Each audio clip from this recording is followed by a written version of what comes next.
फुलवा में कवन गुना हो माई गईलू लो भाई। अड़हुल के फुलवा में कवन गुना हो माई गईलू लो भाई। अड़हुल के फुलवा में कवन गुना हो माई गईलू लो भाई। छप्पन भोग माई के मन ही न भावे, छप्पन भोग माई के मन ही न भावे। नारियल चुनरिया में कवन गुण हो माई गईलू लो भाई। नारियल चुनरिया में कवन गुण हो माई गईलू लो भाई।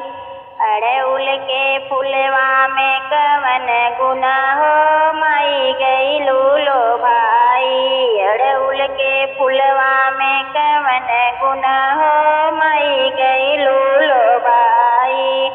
कोठा अटारी माई के मन ही न भावे, कोठा अटारी माई के मन ही न भावे। ऊंचे पहाड़वा में कवन गुण हो माई गईलू लो भाई। ऊंचे पहाड़वा में कवन गुण हो माई गईलू लो भाई। अड़हुल के फुलवा में कवन गुण हो माई गईलू लो भाई। अड़हुल के फुलवा में कवन गुण हो माई गईलू लो भाई। हाथी और घोड़ा माई के मन ही न भावे, हाथी और घोड़ा माई के मन ही न भावे। शेरवा सवरिया में कवन गुण हो माई गईलू लो भाई। शेरवा सवरिया में कवन गुण हो माई गईलू लो भाई। अड़हुल के फुलवा में कवन गुण हो माई गईलू लो भाई। अड़हुल के फुलवा में कवन गुण हो माई गईलू लो भाई।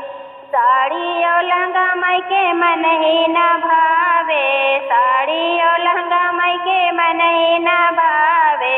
लाली चुनरिया में कवन गुण हो माई गईलू लो भाई। लाली चुनरिया में कवन गुण हो माई गईलू लो भाई। अड़हुल के फुलवा में कवन गुण हो माई गईलू लो भाई। अड़हुल के फुलवा में कवन गुण हो